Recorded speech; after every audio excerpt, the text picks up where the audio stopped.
May mga nagbahagi nito sa social media at talagang nangyayari ito, kahit dito sa ibang bansa. Kaya guys, dapat ugaliin natin mag-check ng resibo at i-check ang monitor sa cashier kapag namimili kayo sa mga supermarket at iba pa. Dahil kapag nabiktima kayo nito, imbis mapamura kayo, ay talagang mapapamura kayo literal.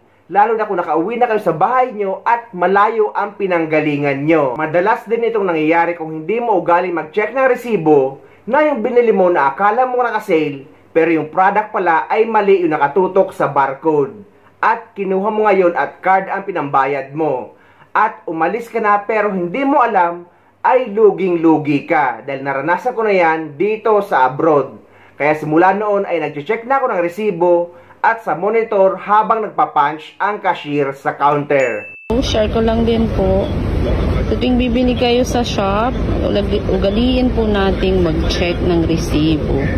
Ayan, yung binili ko po kasi is halagang 32 lang, pero nilagay sa resibo is 46, which is yung isa, hindi ko siya binili, ito. Ayan, binalik ko sa cashier. Sayang din po yung $14. Kaya yun. Double check lang po lagi. Hindi mo ba ugali na mag-check ng resibo kapag nag-grocery ka? Nako, baka matulad ka sa amin. Kasi alam nyo ba, totoo pala ang ghost item at nasampulan kami kahapon sa Walter Mart. Disclaimer lang po, ito po ay for awareness po at hindi ko po intensyon na siraan ang management o sino man na tao na involved dun sa aming case. Ayan, paglilinaw lamang po at tapusin nyo ang video na to kasi baka hindi kayo aware na nangyari na pala ito sa inyo. So ito po ang nangyari sa amin kahapon sa Walter Mart. Nag-grocery nga kami kahapon ng pambaon ng aking anak. So expected namin na konti lang yung mapapamili namin ngayon dahil puno pa nga yung stocks namin, yung mga pangunahing kailangan dito sa bahay. So ang kasama ko nga dito, yung asawa ko, yung anak ko, at sumabay na din sa pag-grocery namin, yung kapatid ko. Pero bukod kami, nauna siya at same cashier yung dinaanan namin. So nung kami na, expected nga ng asawa ko ay nasa 2,000 plus lang yung babayaran namin. Kasi puro chichirya, biscuits, tsaka mga kung ano-anong ingredients lang sa pagluluto at wala kaming biniling mamahalin. Napansin ko nga parang may sinasabi yung asawa ko sa cashier. Yun pala ay may napansin yung asawa ko na parang nagdoble daw yung pagkakapunch, which is parang hindi aware yung cashier at yung asawa ko pa yung nagsabi na parang may nagdoble. So ayun, chinek ng cashier at may nakita nga. Yun, may tinawag yung cashier na magbo-void nga nung item na nagdouble. So eto na nga, magbabayad na kami at tinawag na ako ng asawa ko kasi nasa akin yung card. Ang pinangbayad po namin ay debit card. Nung lumapit nga ako sa cashier, nakita ko yung price, naging 3,600. Sinabi ng asawa ko kung nabawas na daw yung nag-double punch at sabi ng cashier, naging 3,400 na lang kasi na-void na nga yung nag-double. So ito na nga, binayaran ko na gamit ang debit card, pero yung asawa ko, panay talak ng talak doon sa dulo kasi sabi niya, ano ang binili natin na mamahalin? Ba't umabot ng 3,000 plus? Kasi expected niya nga ay 2,000 plus kasi lagi naman kaming nag-grocery, kaya alam na alam niya kung magkano papatak yung ganong mga items. Patuloy pa rin nag-iisip yung asawa ko habang binabox nung bagger yung mga item na nabili namin. So ako, dahil ako naman yung nagbayad, wala akong imik kasi nga nag-iisip ako kung ano ba yung nadampot ko na medyo mamahalin para umabot ng ganon yung total price. So nakuha ko na nga yung resibo, no. Hindi ko talaga ugali na mag-check ng resibo. Ewan ko ba kahapon, no, out of curiosity, chinek ko yung resibo para hanapin kung ano yung medyo mahal na item na nadampot ko. At eto na nga, nagulat ako kasi merong isang item na nagkakahalaga ng 999.75. Sabi ko, ano yun? Bigla kaming tumigil kasi paalis na kami eh. Tapos sabi ko sa asawa ko, ano itong kinuha mo na worth 999.75? Kasi wala akong kinuha na ganon. Dalawa kaming kumukuha ng item eh. So, tinanong ko siya. Tapos, ang nakita ko doon sa item, flower arrangement. Tinanong ko siya, kumuha ka ba ng flower? Kasi baka surprise ako eh. Oh, di ba? Sabi niya, wala. At wala rin naman doon sa mga dala-dala namin. So, dali-dali kaming bumalik sa cashier. Tinanong namin kung ano yun. At pati siya nagtaka. Kasi wala daw yun doon sa finance niya. So sabi ko, saan galing to? So ayun, para nag-iba na yung timpla nung cashier kasi pati siya nag-alala. At umalis siya doon sa pwesto niya, pinuntahan niya yung kung sino man yung in-charge at pinakita niya nga yung resibo at nag-usap-usap sila. So nagdatingan na yung ibang mga nakayelo kasi nga Walter Mart ito, parang yung mga nakayelo ay yung nandoon sa customer service. So since may customer din na nakapila doon sa cashier, pinapunta kami doon sa pwesto ng customer service para doon ayusin kasi iisa-isahin daw yung item namin. Kasi para malaman daw kung ano talaga yung totoong item na para doon sa ghost item na yon. So tinanong ko nga yung nasa customer service, sabi ko, bakit nagkaganon? Paano pala kung hindi ko chinek yung resibo? Ganon-ganon na lang yon. Tapos sabi niya nga, ay ngayon lang daw nangyari yon sa kanila at ang tawag daw nila doon ay ghost item. Sabi ko, paano nangyari yon? Sabi niya, baka daw dahil sa sobrang bilis mag-punch ng cashier ay nag-iba daw yung barcode. May ganon pala. So, ito nga po yung naging ghost item dito. Ayan yung may guhit, flower arrangement po. Yan po, 999.75. At ito na nga yung naging resibo ng kanilang adjustment, no? Binawas na nila yung price ng Super Crunch na naging ghost item nga doon sa original na resibo. So, naging 977 yung ating cashback. So, ibig sabihin, may possibility na magkaroon tayo ng item sa resibo na hindi naman natin kinuha. Paano yung mga hindi nag-check ng resibo? So, makikredit talaga sa customer yung item na yon na hindi naman nag-e-exist. So, paano pala kung hindi naman gaanong kamahalan, hindi na natin mapapansin yun, no? Kasi hindi na tayo magtataka doon sa total price natin eh. So, ganon-ganon na lang din yon. So, lesson learned talaga, no, na much better na mag-check kayo ng resibo after nyong mag-grocery. At isa pa, bantayan nyo po yung cashier habang nagpa-punch sila dahil siguro sa sobrang pagod or hindi sila focus, hindi na nila namamalayan na minsan pala ay nagkakadoble-doble na yung kanilang pagpa-punch. At lesson learned din po ito sa mga cashier, no? Kasi sa totoo lang, naawa po ako doon sa cashier. Alam nyo kung bakit? Kasi sa kanya chinarge yung 999.75 na item. Kasi hindi na daw po pwedeng i-void kasi ang gamit namin na pambayad ay debit card at hindi cash. Tapos ang sabi nung sa customer service, hindi daw kasi tinitingnan ng cashier yung nagfa-flash doon sa computer habang nagpa-punch siya. Kaya hindi niya napansin yung ghost item na yon. So yun na nga, lesson learned talaga to. Kasi magkano yung araw ng isang cashier? Tapos na-short ka ng 999, no? At hindi rin naman kasi biro yung 999 para ipatiway na lang namin. Kasi hindi rin naman napupulot yung pera. Buti na lang kung nasa 20 pesos, 50 pesos. So yun lamang po, no? Sana po ay magsilbing awareness po ito sa lahat ng mga customer na mahilig mag-grocery na hindi nag-check ng resibo. Kasi diba, may mga times na napakahaba ng resibo natin. Hindi na talaga tayo mag-aabala na mag-check pa isa-isa nun. So much better na nakabantay talaga kayo sa cashier and then tinitingnan nyo kung ano yung nagpa-flash sa kanilang mga screen. Bantayan yung mabuti yung monitor doon sa cashier kapag nagbabayad na kayo sa grocery.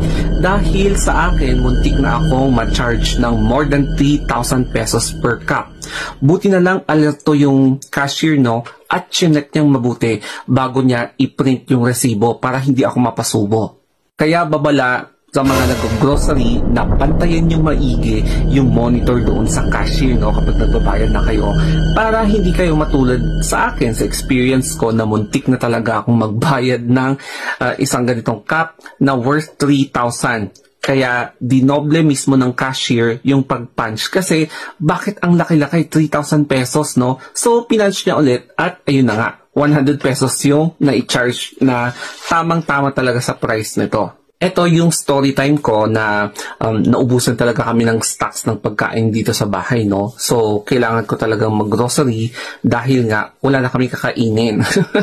And then, syempre, sinabayan ko ng ganito, bumili ng mga ganitong cup noodles or yung mga spicy cup noodles kasi nga kapag nahangover ako or nagka-crave ako, ito yung comfort food ko talaga. Ayan. Especially kapag nagbe-break ako. Ito yung talagang gustong-gusto kong kinakain. Tapos, nung nasa cashier na kami, so, ayun na nga, pila na, no? Okay naman yung nakikita ko sa monitor na pinapunch. Sakto naman. Alam ko na, aware naman ako sa price ng mga products, ng mga grocery items na kinukuha ko, no? Pero, nagulat ako, bakit may nakita akong 6 digits, no? So, siguro, hinintay ko pa yung cashier na i-check niyang mabuti. Baka ang style niya is kapag meron siyang namimiss punch, so chine-check niya right after before ako magbayad, no? So after mga 5 minutes, so sinabi niya mismo sa akin na wait lang i-check ko muna itong monitor kasi meron din ako napansin. So kasi nakita niya yung facial expression ko na parang may iba. So ayun na nga, chinek niya, and hindi lang isang beses kundi 3 beses na nagkaroon ng punch na 3,500. So yung total na bill is 15K. O, di ba? Akalain mo yon, magbabayad ako ng 15,000 sa grocery. So, chinek niya ulit kung saan ba nagkaroon ng 6 digits. So, hinanap niya. So, syempre, nagtiwala naman ako sa kanya, no? So, hinanap niyang product. Eto pala. Yung mga imported na products, no? So, usually, ganun daw. Sabi niya, hindi, yung mga napapunch kasi talaga na imported products, dinadouble punch namin or pinapunch namin, and then kapag mali yung na-punch, masyadong mataas, i-re-punch namin. So, yun yung pagkakasabi niya. So, okay. So, parang, talagang mapapasubo talaga yung customer o kaya yung shopper, tsaka pati rin sila, no? So, buti na lang, yun yung nangyari. Kasi, alam mo yun, mahirap kapag hindi mo binabantayan yung monitor, tapos nagbayad ka, tapos na-realize mo na hindi pala yun yung tamang na price. At yung sumunod pang nangyari is, chinek ulit namin yung mga price ng ibang mga noodles na binili ko, no? So, hindi lang ito, kundi yung mga iba pang imported na products, such as yung wasabi, yung Japanese wasabi, yung Japanese nori, yung seafood flakes na yon. Chinek talaga namin kung ganun din yung price na mas mataas kaysa sa SRP, no? So, chinek namin, normal naman, ito lang talaga yung nagkaroon ng sobrang laking price. So, I am not sure kung glitch nga ba siya or na-double yung kanyang barcode. So, di ko lang alam kung bakit ganon nangyari yung pag-punch na sobrang laki ng na-punch talaga na times 1,000%. Mga ganon, as in, umabot sa 3,000, more than 3,000 pesos. So, paano kapag hindi mo na-monitor yung mga naipapunch na grocery mo tapos nakauwi ka na? Magiging hassle talaga ito kasi magkakaroon ng paperworks doon sa grocery kapag babalikan mo sila. And then, ibabalik yung pera sa'yo through bank-to-bank transaction after 1 week. So, yun usually ang mga ginagawa ng mga supermarkets. So, meron din akong experience dati na yung card ko, may nabawas pero hindi nag-reflect doon sa machine. So, ang ginawa ko is, kinausap ko yung customer care, and ang nangyari is, bayaran ko yung in cash, yung grocery ko, which is 3,000 ata yun. And then, ibabalik nila yung pera to bank-to-bank transaction after 1 week. So, naghintay ako ng 1 week and naibalik naman nila.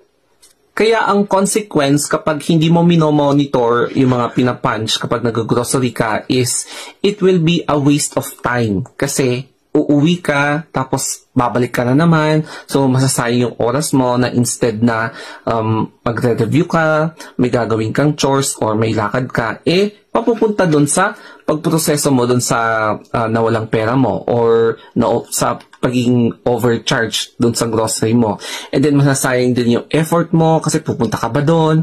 And then, mapapagastos ka na naman, yung pamasahe, yung gas, yung mga ganon.